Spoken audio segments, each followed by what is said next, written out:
Bismillahirrahmanirrahim. Assalamualaikum warahmatullahi wabarakatuh. Waalaikumsalam warahmatullahi wabarakatuh. Alhamdulillahirrabbilalamin. Allahumma sholli ala Muhammad wa ala ali Muhammad. Pemirsa beriman, alhamdulillah kita bisa berjumpa lagi ya setelah sekian hari kita berpisah ya, nggak ketemu, sekarang ketemu lagi. Nah, kali ini insya Allah kita akan mencoba membahas tentang masih di dunia dakwah, lika-likunya. Wah, itu dia ya, insya Allah.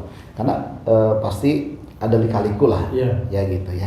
Nah, tapi sebelum kita lanjut, kita sapa dulu guru-guru kita yang luar biasa. Ada Ustaz Danu. Assalamualaikum Ustaz. Waalaikumsalam warahmatullahi wabarakatuh. Insya Allah. Ustaz juga pasti banyak lika-likunya ya, yang bikin tertawa dan juga menangis.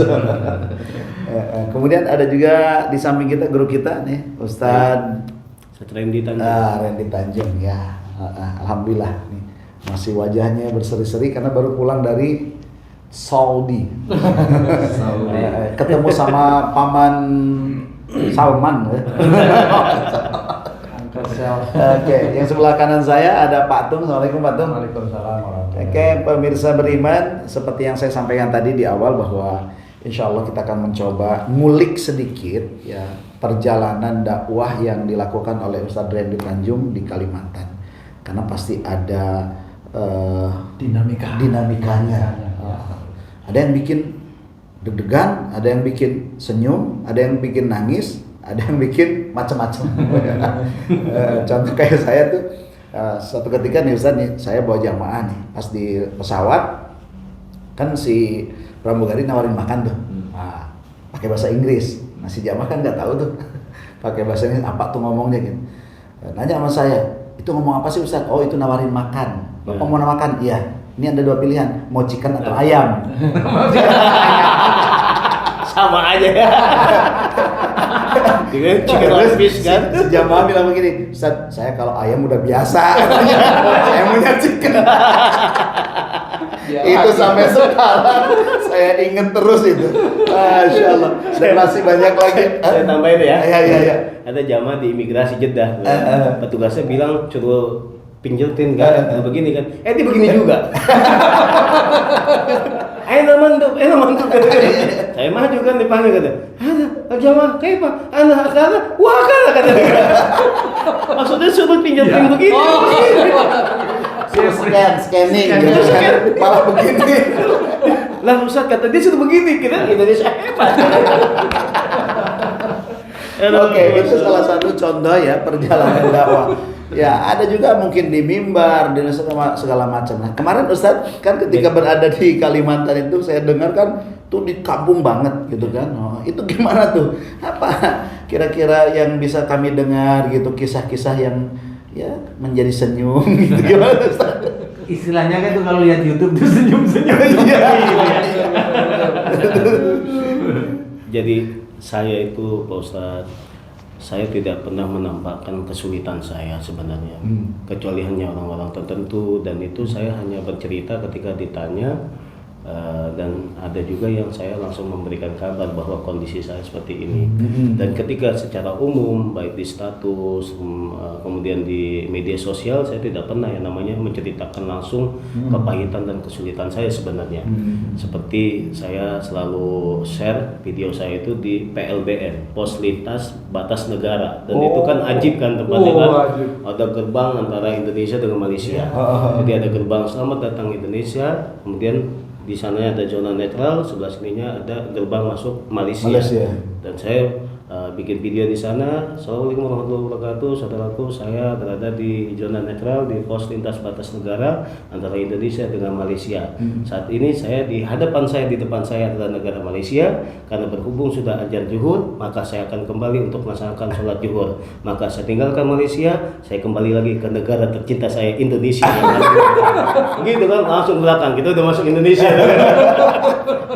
Ya, saya selalu foto itu saya share di situ segala macam, sehingga banyak banyak dari masyarakat, dari jamaah, khususnya para dai tertarik, pengen dakwah di sana semuanya. Padahal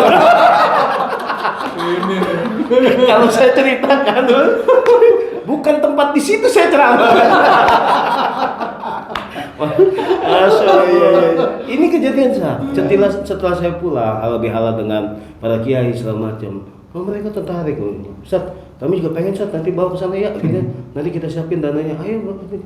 Cuma ujung-ujungnya saya akhirnya cerita dengan dia, Kiai kemarin itu saya ada waktu berkunjung ke sana.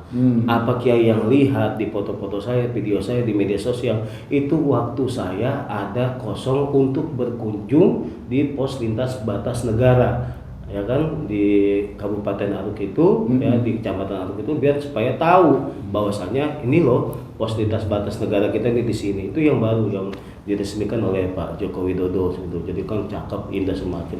Tempat saya berdakwah seperti ini loh Ustaz. Gambarannya saya tunjukin gitu. Wah, kalau gitu nggak jadi dah gitu. Kalah sebelum kalah. Inilah saat makanya ketika ujian itu selesai, ketika diumumkan semacam itu masih di silent itu, masih dirahasiakan kondisi di sana. Tidak ada listrik, tidak ada sinyal yang sulit saat seperti itu. Bahkan ketika kita sampai di sana, itu dari bandara masih 12 jam, kita juga naik ferry lagi darat 12 jam itu.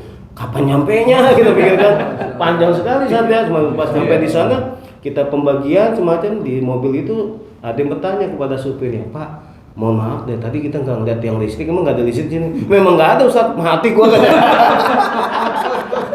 Waduh gimana nih kita sudah terbayang lah sama teman-teman nih wajah-wajah kayak gitu kan. Waduh, Masya Allah. Padahal HP itu kayaknya yang diimani nomor 1. Saat itu ketika kita nggak ada sinyal itu, Masya Allah, ini memang beban berat kita ini, Masya Allah, dengan HP ini luar biasa. Bahkan ketika tidak ada sinyal di sana itu kita kelabakan, nyari sinyal sini, naik ke bukit baru dapat, sulit banget. Itu bagian kayak kekurangan iman gitu gitu. Kalau tidak ada sinyal di sana, waduh, Masya Allah. Dan ketika di sana itu ya teman-teman kita ngelihat kondisinya, ada yang sudah 3 hari ngabarin ke saya, Ustaz saya sakit, saya kunjungin ke mereka segala macam. Ternyata sakitnya itu bukan sakit yang malaria atau bukan Ustaz. Artinya memang hatinya itu masih nyangkut ya kan, nggak bisa menerima keadaan yang serba terbatas. Ente ini dari perbatasan siap untuk menerima apapun kondisi yang terbatas. Saya bilang kayak gitu. Memang wilayah di perbatasan. Tapi salah satunya itu semacam ingat loh, 27 hari lagi. Masih panjang maka bikin lega lah tuh hati. Biar nanti sembuh kan jadi beban sendiri Ustaz. Sakitnya itu karena ingat 27 hari. Tambah-tambah ditambah istri kita semuanya berpikiran bahwasanya abang enak ya dakwah di sana, bisa jalan-jalan ke Malaysia katanya. Pikirannya Malaysia itu kayak di Kuala Lumpur. Langsung di kotanya gitu kan. Dia kan oh kalau tahu segala macam yang ada bukan kita dakwah, mikirin dia mau minta pulang. Untung nggak dibawa ya. Untung nggak dibawa saya bilang. Kalau dibawa nggak nyeramahin jamaah, nyeramahin istri.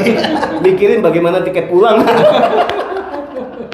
Itulah Ustaz. Jadi kendala di sana tuh listriknya belum ada, belum sampai di sana. Listrik ada sebagian memang dusun yang sudah ada di sana. Tapi dengan tidak adanya listrik tidak mengurangi semangat mereka untuk belajar agama itu ya. Ketika memang ada para dai, para ustadz, apatah lagi ini kiriman dari Kementerian Agama melalui kepala KUA-nya sudah disampaikan. Jadi ketika kita datang di sana pas diumumkan di masyarakat melalui kepala KUA itu dan kepala dusun bahwa ada dai perbatasan yang dikirimkan Kementerian Agama untuk kita bisa belajar bersama. Disitulah untuk menghindari fitnah yang ada terjadi di masyarakat, jangan sampai ada ustadz-ustadz yang radikal yang datang ke masyarakat. Karena memang untuk menghindari hal-hal yang tidak diinginkan, masyarakat juga akan takut ketika ada yang datang sana, ketika ada penyusupan ilmu-ilmu agama yang kurang baik atau semacam yang sifatnya radikal, Ustadz ya. Nah, artinya makanya ditabarin ke mereka penjelasan bahwa kami ini adalah yang telah diamanatkan oleh Kementerian Agama dan semuanya lulus seleksi. Itu alhamdulillah jadi diterima sama masyarakat juga lega dan mayoritas di sana enak. Kita humor sedikit aja mereka pada ketawa. karena mereka jarang ketawa. Apa yang dia lihat sedih semua. Kan itu kalau saya boleh tanya ya, di sana kan mungkin kantor Departemen Agama kan enggak ada ya. Terus kalau mereka menikah itu bagaimana itu? Ada di kecamatan tuh ada satu KUA-nya, Pak. Oh, jadi kalau menikah harus ke kecamatan. KUA, ya, kecamatan. Gitu ya. Jadi ya itu, Pak. Dan mereka, Pak, banyak sekali yang ketika Ramadan kemarin nikah, Pak. Karena Mereka menilainya bahwa ini adalah bulan yang baik, bulan yang bagus, maka mereka menikah. Iya. Jadi saya banyakkan khutbah nikah. Jadi bukan ceramah tentang Ramadan. Jadi biasa kita di Jakarta kajian zuhur ya. Di sana khutbah nikah. Saya ada menerima beberapa pasangan dan di kita mah kan kalau sudah mendekati aja tidak ada lagi, ya kan? Mendekati Ramadan mungkin tidak ada lagi yang dibilang istilah bulan kejepit lah atau apa ya Ustaz ya. Tapi mereka tidak ada seperti itu. Mereka beranggapan bahwa ini adalah bulan yang suci, bulan yang bagus. Mereka beribadah di sana. Kami kita dalam khutbah nikah, ketika nasihat pernikahan kita ingetin juga hati-hati ya kan? 2 bulan betul-betul harus ganti puasa ya.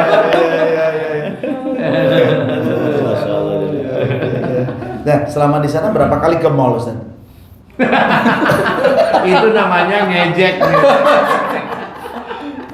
Saya alhamdulillah jangankan mall, warung kecil aja udah bersyukur banget gitu.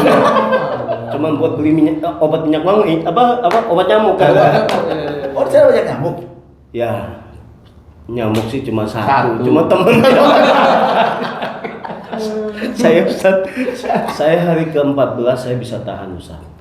Hari ke-17 ingat ada bupati yang mengundang kita untuk buka bersama di kediaman beliau.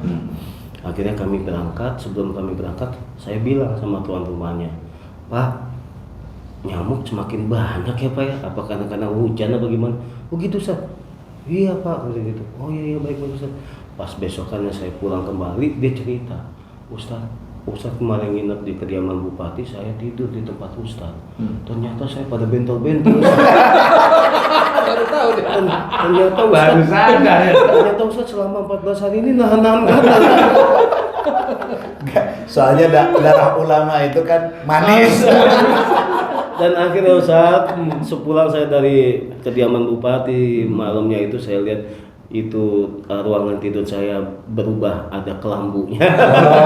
Akhirnya saya mau tidur masuk goa dulu jadi. Ada kasur juga di situ. Ya, setebal-tebalnya kasur di sana, Pak. Ya, Tebal-tebal kasur tuh lampet. Iya. Dari rotan loh, Ustaz. Iya. Rotan ya. Rotan semuanya. Tapi kalau atapnya udah genteng atau masih gimana? Masih kayak genteng sih. Genteng ya. Cuma saya berpikir begini Ustaz sama Ustaz Asep. Saya walaupun di tempat rumah panggung seperti itu, tapi pelayanan mereka tuh begitu baik dengan kita. Kepedulian mereka tuh, penghargaan mereka kepada kita, taklimnya luar biasa. Sehingga rumah panggung tuh ibarat saya kayak seperti hotel bintang 5 yang saya. Alhamdulillah. Karena itu tadi pelayanannya seperti itu. Di situ waktu itu. Ya, waktu itu. Saya bilang kenapa? Makanya ketika saya berpisah itu sama jamaah sudah berat, apalagi yang selalu setiap harinya menemani saya sahur, menemani saya untuk makan gitu seperti itu. Makanya luar biasa. Walaupun hari pertama saya pernah kejepit jempol saya kan. Kamu adalah raja di situ ya, kira-kira aja. Tapi ada nggak ke saat Ustadz ceramah nih, ada yang ya mungkin satu jamaah yang lucu gitu, antara menerimanya gimana gitu, secara ininya IQ-nya gitu ya, ada tuh. Ya, rata-rata mereka masyarakat yang awam ya, memang ada yang langsung menerima dengan baik, ada juga yang harus kita ulang-ulang gitu kan. Ya banyak hal-hal yang sekiranya ada kelucuan juga dari mereka, ada, cuma saya lupa nih Ustaz kan udah kelamaan. Saya mau ceritanya kan udah kelamaan ininya kan. 3 bulan lalu ya. Yang temannya Ustaz sendiri aja 3 hari udah meriang. Dan masalah di sana itu kesulitan sinyal. Sinyal itu memang begitu sangat sulit. Yang ada cuma Telkomsel. Dan itu pun harus kita ke dataran yang lebih tinggi agar kita bisa dapat. Bagaimana kita mau kirim foto, mau kirim video itu nggak bisa, kecuali kita beli voucher Pak. Voucher itu kita beli. Jadi ada satu warga di masyarakat itu yang punya wifi. Oh, Punya wifi wifi. dia, wifi. Oh. Jadi dia bikin vouchernya semacam, kita belilah 1 jamnya itu kisaran 8.000. Jam, 1 ya? sampai 2 jam lah gitu sebenarnya. Jadi itulah kita bisa video call dengan keluarga, teleponan itu bisa. Tapi selain itu kita nggak bisa. Hanya berkirim pesan saja seperti itu. Bagaimana kalau dukhon? Enggak, saya itu justru gini, tadi tuh mikir gitu. Ini Ustadz baru kehilangan sinyal aja, nggak dapat sinyal, itu bingungnya luar biasa. Lalu bagaimana kalau manusia di akhirat itu Nah, nggak punya amal ibadah gitu Ustadz?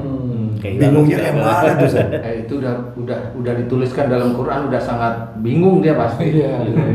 Tapi kan kita juga nggak bisa tidak bisa merendahkan orang lain ya Ustaz. Karena kita ini juga sama dengan Betul. mereka juga sebenarnya, Iya. sama dengan mereka itu maksudnya kita juga mencoba mengejar bagaimana kita itu bisa mengerjakan amal-amal soleh di hadapan Allah Ta'ala. Lillahi Ta'ala ini sendiri kan sulit ya Ustaz ya. Jadi ya kita tahu seperti itu, harus kita lihat pada diri kita, apakah amal saya sudah cukup di hadapan Allah Ta'ala. Kan seperti itu. Nah, kadang barometer iman, barometer ketakwaan itu sebenarnya diperlihatkan oleh Allah Ta'ala, bukan hanya dalam kondisi seperti orang sehat, bukan, malah kondisi sakit seperti dapat ujian, musibah, itu kan barometer yang harus kita pelajari juga sebenarnya. Jadi mamanya saya sakit kepala ini 5 tahun kok nggak sembuh ya. Nah, itu kan barometer dari Allah Ta'ala, berarti ada yang harus kita rubah dengan cara kita berpikir karena di kepala. Nah, di situ kan akhirnya kita harus mengerjakan taubatan nasuha bagian, mamanya kalau di kepala mana nih yang paling sakit, di depan sini. Oh, berarti sebelum sakit kepala 5 tahun ini berarti ada masalah yang dia pikirkan terus menerus. Pikirkan, ada kejengkelan dan nggak ketemu solusinya. Nah, disinilah mulai ada sesuatu yang di kepala mereka. Nah, kalau sudah gitu, harus ketemu sama orang yang bisa menjadikan masalah itu selesai, dan beliau juga diberi kesembuhan sama Allah Ta'ala. Salah satunya, coba mohon ampun, kamu kemarin dulu itu sekitar 5 tahun sebelum sakit, kamu ada masalah apa? Nah, kalau diingat-ingat, oh saya mikirin tentang keluarga saya, karena saya tuh ditanyain sama mertua saya, kamu udah nikah kok nggak punya rumah sendiri ya. Kan pikiran terus pikiran, kalau ketemu lagi kapan kamu bisa punya rumah, ketemu lagi kapan, kan akhirnya stres lama-lama ditanya. Nah, itulah yang caranya seperti itu. Nah, kemudian coba kamu lepaskan pikiran itu, serahkan sama Allah Ta'ala. Rizki Allah yang ngatur. Kamu kalau memang seperti itu, ya memang ini ujian kamu. Mohon ampun kepada Allah Ta'ala. Nah, setelah dia mohon ampun, kalau dia dulu itu pikirannya tidak baik, mau bikin rumah tapi nggak punya dana, mau bikin rumah nggak punya dana, mau tambang takut riba dan sebagainya, akhirnya kan itu jadi pikiran berkecamuk. Nah, di situ akhirnya paham, selesai, dia serahkan sama Allah Ta'ala, hilang sakitnya. Nah, itu kan cara Allah memberikan petunjuk aja kepada orang tersebut agar dia kembali ke jalan Allah, bahwa harus tetap minta pertolongannya kepada Allah Ta'ala. Jangan dipikirin sendiri. Kalau kita itu mikir sendiri, nanti otak kita itu menjadi Tuhan kita sebenarnya. Sama kayak sinyal tadi ya. Sama seperti sinyal itu menjadi Tuhan yang merasa kalau nggak ada sinyal sudah nggak punya iman. Iya betul itu.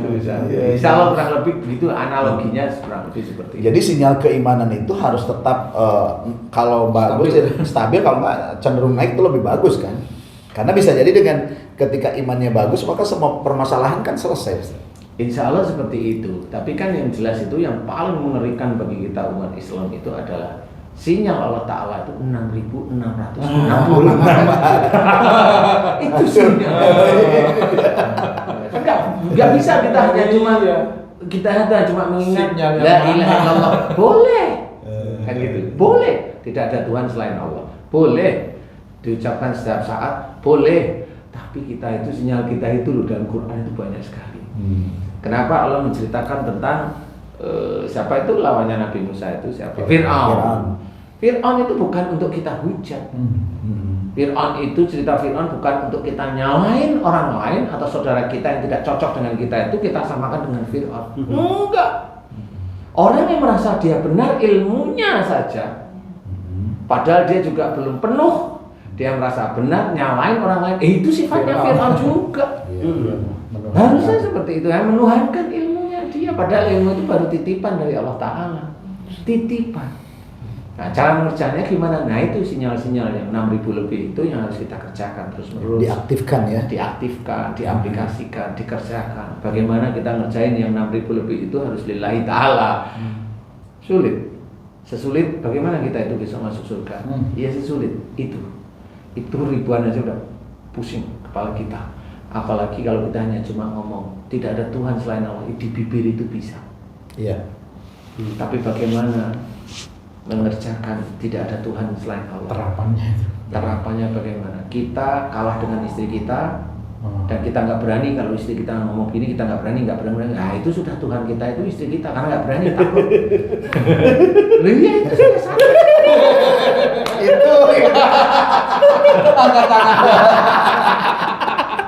Tangan juga tuh. berarti itu betul. Jadi al-imanu yajidu wa yankus itu adalah sinyalnya atau ketahuan. Iya, kalau di rumah kalah sama istri kan gitu kan. Bener. Makanya kalau Pas di kantor ya, karyawan dibentakin semua. Kemudian di rumah dicentongin sama bini. takut deh. Allahu Akbar. Kantor Iya. ya. Jadi memang seperti itu. Jadi untuk menjadikan tauhid yang kuat yang tadi Ustadz ceritakan itu sulit sebenarnya sulit. Untuk menjadikan Allah itu Tuhan kita itu ampun itu bisa tiap detik itu kita itu diingatkan terus menerus. Antara tiap detik umpamanya ada tagihan yang dia itu berjanji jam sekian mau dibayar, jam sekian dia lupa aja udah jengkel loh, berarti kita menuhankan uang. Gitu sebenarnya. Jadi dari situ itu Allah itu udah melalui Raqib sama Atid itu sudah ketahuan. Ya memang kita selalu bilang la ilaha illallah. Itu kan di mulut sehari-hari gak bisa. Itulah aplikasi dari Tuhanku Allah itu sebenarnya. Berarti pendakwah seperti Ustadz Randy ini ya ketika berdakwah gitu udah di pedalaman kemudian gondok itu gimana tuh jadinya tuh Ustadz? Bisa jadi low banget udah sinyal susah. Karena kalau ini saya bisa jawab. Iya. Bahwa saya nggak bisa jawab, yang bisa jawab saya. Waktu lo naik ke gunung. Itu kalau sinyal. Nah, kalau iman kan gitu masalahnya. Tapi Ustadz Randy, saya pengen tahu juga ya, sebenarnya goalnya itu apa sih ya dalam kok ada dikasih waktu 30 hari dalam berdakwah itu sebenarnya yang ingin dicapai sebenarnya apa itu Ustadz? Tujuan dari diadakan seperti ini agar kita mengantisipasi juga masyarakat kita jangan sampai masyarakat kita ini murtad, Pak. Oh iya. Nggak lama kan setelah Lebaran kita melihat kan Pemurtadan. banyak pemurtadan kan, karena di sana tuh karena kekurangan mereka, ya kan. Nah, Ekonomi ya. Karena faktor ekonomi itulah yang membuat mereka ini bisa goyah. Jadi kita selamatkan mereka, paling tidak mendatangkan dai-dai untuk mengingatkan mereka. Ya seharusnya memang harus juga sih. Kita ini punya dana ke sana, kita bagi-bagi mereka juga. Karena mualaf-mualaf di sana juga sama membutuhkan sekali biaya-biaya seperti itu. Karena memang mereka pun saudara-saudara kita yang beda agama dengan kita, mungkin ada juga yang berjalan ke sana. Apa mereka juga membawa ya kan kekuatan finansialnya semacam kan ya kamu mau nggak semacam kamu di kesejahteraannya ya kan ditahu semacam kebutuhannya dicukupi segala macam. Nah ketika mau seperti itu kan akhirnya kan syaratnya kan pindah agama. Kayak kejadian sebelum Iya, itu apa namanya? Pendampingan umat supaya tidak kena pemurtadan. Tujuan pertamanya itu seperti itu. Nah, bisa tanya kan, biasanya kalau di kampung kan jauh ke dokter, jauh ke rumah sakit, kan biasa juga ada yang sakit. Nah, kalau datang kiai, datang ustadz itu kan ada yang sakit, Tolong doain anak saya. Antum saat itu gimana tuh di situ? Inilah makanya saya bersyukur banget dekat sama beliau. Gimana? Sama beliau paling tidak belum belajarin sepenuhnya, paling tidak ngikutin. Gimana? Itu tadi yakin kepada Allah. betul. Bu, ini ada air minum. Kita bacain doa sama-sama ya Bu ya. Saya baca Fatihah, saya mohon kepada Allah. Ibu juga sama ya, baca doa juga Fatihah. Karena doa ibu lebih mustajab buat anaknya. Doa sama-sama kan, baca Fatihah ya kan, dengan keberkahan Ummul Quran kan. Dengan keyakinan itulah Bu, diminumkan ke anak ibu ya. Insya Allah nanti besok anak ibu baik sembuh ya. Diminum lah tuh setelah taraweh anaknya. Habis subuh, setelah kajian subuh dia datang nyamperin, "Oh Ustaz, alhamdulillah anak saya adem." Dalam hati saya, gue bisa ya. Padahal gue gak jadi. Padahal belum belajar sama Ustaz dulu. Itulah ternyata ada keyakinan kita di sana. Kan kita juga pernah pesantren kan, dulu kiai kita juga ngajarin ya kan, ketika ada misalkan ada santri yang kesurupan, ada santri yang sakit segala macam, kita puji Allah, kemudian diiringi dengan bacaan sholawat, setelah itu kita baca Al-Fatihah, mohon kepada Allah, ya Allah dengan berkah air minum ini ya Allah, hamba mohon kepadamu ya Allah, sembuhkanlah anak ini. Jadi seperti itu aja Ustaz, baru ilmunya. Nanti selanjutnya saya mau Itu yang baru saya akan coba Ikuti itu. Saya akan murid justru sama beliau. jangan sampai ketika ada jamaah yang datang ya kan, jamaah sampai bilang emang dia bisa.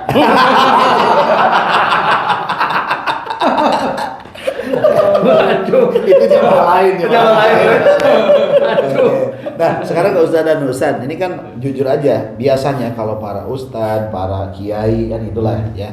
Kadang-kadang kan ada jamaah yang sakit tuh, mereka itu kadang-kadang datang lah. Nah, Ustadz kan sebagai seorang yang punya kompetensi lah dalam hal itu. Nah, sebaiknya kami sebagai seorang dai ketika diminta untuk katakanlah mengobati gitu kan. Ini apa yang harus kami lakukan Ustaz, supaya secara syar'i juga betul kan gitu kan. Dan kemudian dengan pertolongan Allah si jamaah tadi katakanlah diberikan kesembuhan gitu. Iya. Gimana Ustaz? Iya, kalau kayak Ustaz Randy tadi itu kan darurat ya. Darurat itu kan nggak bisa disalahkan. Namanya darurat itu tidak bisa disalahkan. Dan saya pun senyum-senyum biasa saja. Semua orang punya metode, ya. Tetapi kalau memang kita mau mengacu pada Quran, ya, memang Quran ini. Jadi Allah yang memberikan pengetahuan.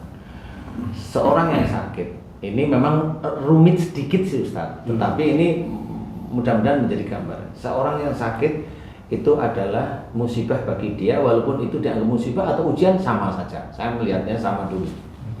Nah, kita ambil ayatnya, wa ma asabakum min musibatin fa bima kasabat aydikum. Ayat itu kita pakai. Nah, kita pakai untuk mengetahui dulu apa saja musibah yang kau terima itu disebabkan dari buah tanganmu sendiri. Nah, kalau orang itu yang sakit itu sudah akhir balik, berarti ini dari perbuatan salahnya orang itu. Kalau sudah akhir balik, dia sakit, berarti itu dari perbuatan dia sendiri. Itu nomor satu. Kalau yang sakit itu anak belum akhir balik, berarti yang salah dan dosa itu orang tuanya. Itu dulu aja patokan. Jadi hadis itu diceritakan memang setelah akhir balik ya dia nanti akan ditulis ke amal baiknya, amal buruknya sama Allah Ta'ala. Kalau sebelum ya memang belum ditulis. Nah, kalau menurut ayat ini, berarti kalau itu dari perbuatan tangan itu berarti adalah ada kesalahan, ada dosa berarti. Nah, yang insya Allah tepat menurut ayat ini dan menurut Allah adalah kalau orang sakit, siapa nih? Kalau mamanya sakitnya entah di mana, oh itu berarti salahnya dia kepada Allah melalui dia pernah sakit melalui kalau mamanya resep bisa aja melalui istri, melalui saudara bisa. Jadi didoakan aja, sebenarnya doa aja. Mohonkan ampun ya Allah jika namanya sakit itu mamanya Ustadz Asep di dada, umpamanya ya. Ya Allah, kumohon padamu jika Ustadz Asep ini sakit di dada disebabkan karena dosa-dosa yang dilakukan. Dosa-dosa yang dilakukan ya Allah. Baik kepada istri, boleh ya. Baik kepada saudaranya, baik kepada orang tua atau mertuanya, aku mohon padamu ampuni dosa-dosa Ustaz Asep. Nah ini masuk sudah, ini syar'i beneran, sudah masuk ke ayat ini. Tolok ukurnya di situ. Doain itu aja, doain itu. Doain itu bisa aja diawali dengan sebelumnya dengan baca Fatihah, sholawat Nabi, syahadat, kemudian baru doa. Doanya seperti itu. Mohon agar dosa-dosa. Ya Allah, jika Ustaz Asep ada sakit di dada, ya Allah jika Ustaz Asep ada sakit di perut, ya Allah jika ada Ustaz Asep ada di sakit punggung bagian bawah. Nah kan gitu-gitu nih.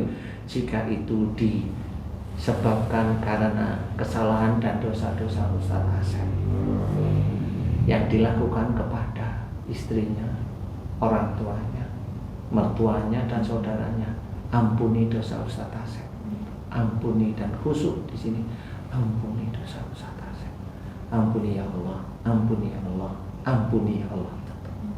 Baru doa kedua, ya Allah aku mohon padamu, lepaskan seluruh penyakit yang ada di dada, perut maksudnya, di punggung bagian bawah Ustaz Asep, karenamu ya Allah. Dan aku berdoa lillahi ta'ala, baru memuji Allah. Subhanallah walhamdulillah. Nah, itu sampai selesai.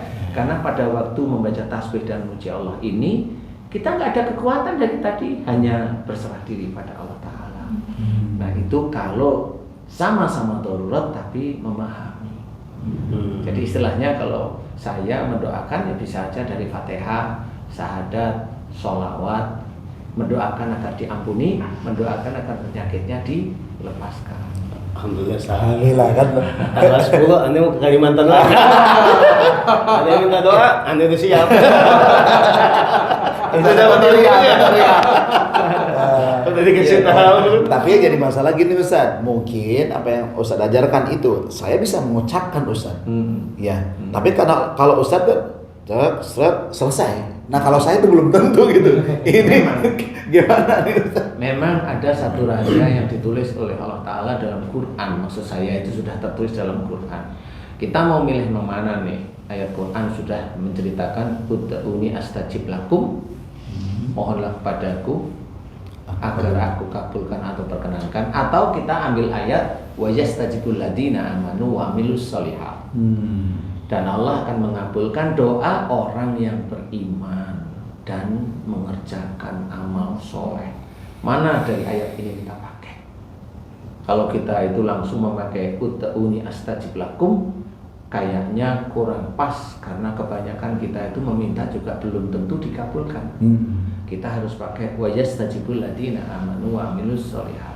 Dan Allah akan mengabulkan doa orang yang beriman serta mengerjakan amal soleh. Nah, sebelum kita melakukan doa, berarti kita harus kuatkan iman kita kepada Allah Ta'ala.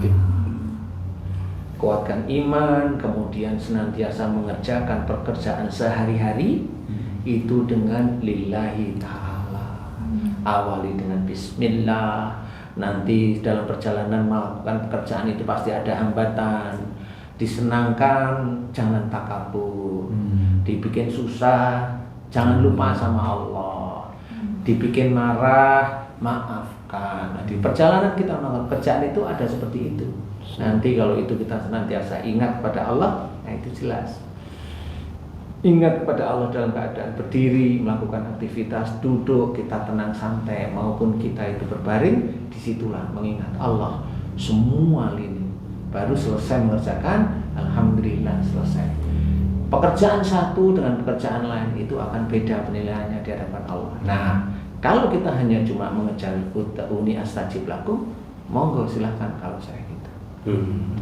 Karena banyak teman-teman juga menceritakan, mohon apa aja dikabulkan sama Allah. Saya nggak berani ngomong begitu, karena kenyataan memang banyak yang belum dikabulkan. Makanya saya memilih ayat yang tadi. Kenapa?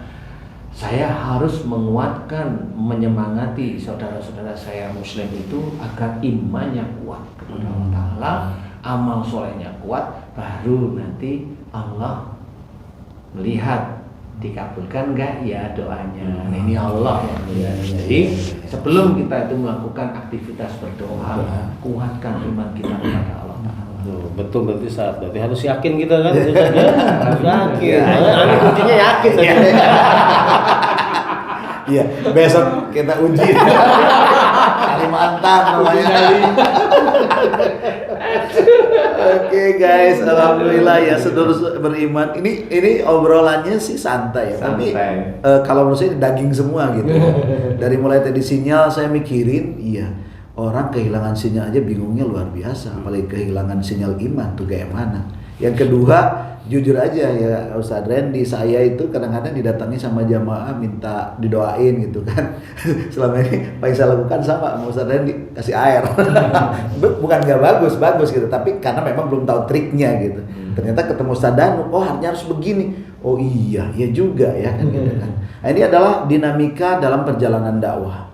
Ya, ada kisah-kisah yang membuat kita tergelitik, tersenyum, tapi harus dipikirin juga pada akhirnya. Karena pasti ada makna di balik itu semuanya. Saudara beriman. Oke, mungkin Ustadz ada tambahan sebelum kita closing? Iya, bagi teman-teman dakwah, ya semangat aja lah. Kan gitu ya. Ustadz ya. Siap. Semangat, betul. Karena bagaimanapun jika ukhuwah itu harus kita pegang. Kalau kita itu sudah mengucap Ashhadu an la ilaha illallah wa asyhadu anna Muhammadur Rasulullah, itu saudara. Jangan diputuskan.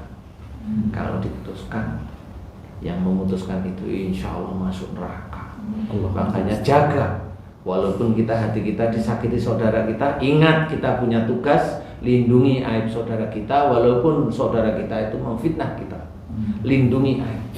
Dan kita insya Allah nanti di akhirat akan dilindungi aib kita, dihapuskan dosa-dosanya. Itulah masuk surga. Makanya walaupun difitnah itu tidak enak, tidak nyaman, terima dengan lapang dada. Karena insya Allah mudah-mudahan itu yang menjadikan kita itu belajar taat pada Allah Ta'ala. Termasuk Ustadz Randy yang kemarin saya sangat senang sekali membantu pemerintah Kemenak ya betul ya? Ya, Kementerian Agama itu di Kalimantan. Ya saya mendukung, tidak hanya cuma sekedar saya dukung Ustadz, enggak lah. Mudah-mudahan Allah yang memberikan kepada saya dukungan-dukungan yang tidak hanya cuma sekedar memberikan semangat dari sisi mentalitas, tetapi mudah-mudahan kalau saya diizinkan ya mendukung dalam hal yang lain. Insya Allah. Oke. Terima kasih Ustaz. Tadi ini mungkin ada tambahan ya penyemangat buat yang lain gitu teman-teman dai kita ini. Ya, dimanapun dan kapanpun kita punya kewajiban kita untuk berdakwah. Jadi dimanapun kita bisa berdakwah, sampaikanlah kebenaran itu walaupun itu pahit. Dan jangankan sampaikan kebenaran itu ketika amplopmu tebal. Giliran amplopnya tipis disampaikan pakai hadis palsu. Bahaya itu Pak. Jangan sampai seperti itu. Dimanapun ya tegakkanlah. Di sanalah akan ada yang namanya setiap gerakan kita akan menimbulkan keberkahan untuk diri kita. Kebaikan yang kita sampaikan akan kembali lagi kepada kita. Ketika kita itu konotasinya demikian berkhidmat kepada Allah, mudah-mudahan Allah akan segera memberikan kemudahan dan keberkahan bagi kita, bukan hanya untuk kita tapi untuk keluarga kita juga dan lingkungan sekitar kita. Baik, makasih banyak Ustaz. Saya pikir tadi mau bicara begini, apapun makanannya, minumannya tetap teh tubruk. Ternyata itu Kopi satu. Betul, mungkin ada menambahin? Enggak, saya manut. Baik, seluruh beriman, alhamdulillah ini ya obrolan kita hari ini, insya Allah mudah-mudahan bermanfaat untuk saya dan kita semuanya, dan mudah-mudahan seluruh beriman bisa melihat bagaimana nih seperti beliau Ustadz Randy yang siap berkorban untuk sebuah cita-cita yang mulia. Jangan berkorban lah Ustaz. Apa tuh? Siap berdakwah. Siap berdakwah ya. Kalau berkorban terlalu nakutin. Insya Allah siap berdakwah. Siap berdakwah. Memang benar juga. Meninggalkan anak istri 1 bulan, meninggalkan sesuatu yang sudah jelas dipandang mata. Iya kan? Jadwal-jadwal ini dan tidak semua orang ada yang mau gitu. Jangan dengan emang itu emang perjuangan itu. Perjuangan dakwah. Jangan berkorban. Perjuangan dakwah. Oke, seluruh beriman. Nanti kalau ada yang mungkin di rumah ada acara-acara keagamaan yang memang perlu ceramah, ini bisa mengundang beliau ya. Boleh. Nanti nomornya di sini nih. Iya. Nah, di sini Boleh. nomornya. Korban nikah. Korban nikah. Semua. Ya, Boleh, semua. silakan. Apapun itu ya. Oke. Nanti ada nomor teleponnya Ustadz Randy. Randy di sini ya, di bawah Taruh sini ya. di tempat kita. Baik. Ya. Oke. Baik seluruh beriman udah mulai belepotan ini ya. Sampai di sini dulu perjumpaan kita. Mohon maaf apabila dalam pertemuan kami dengan semuanya banyak hal yang kurang berkenan. Mohon dibukakan pintu maaf yang seluas-luasnya. Terima kasih Ustaz Danu, terima kasih Ustaz Randy. Pak, terima kasih banyak. Akhir kata, Assalamualaikum warahmatullahi wabarakatuh. Waalaikumsalam warahmatullahi wabarakatuh.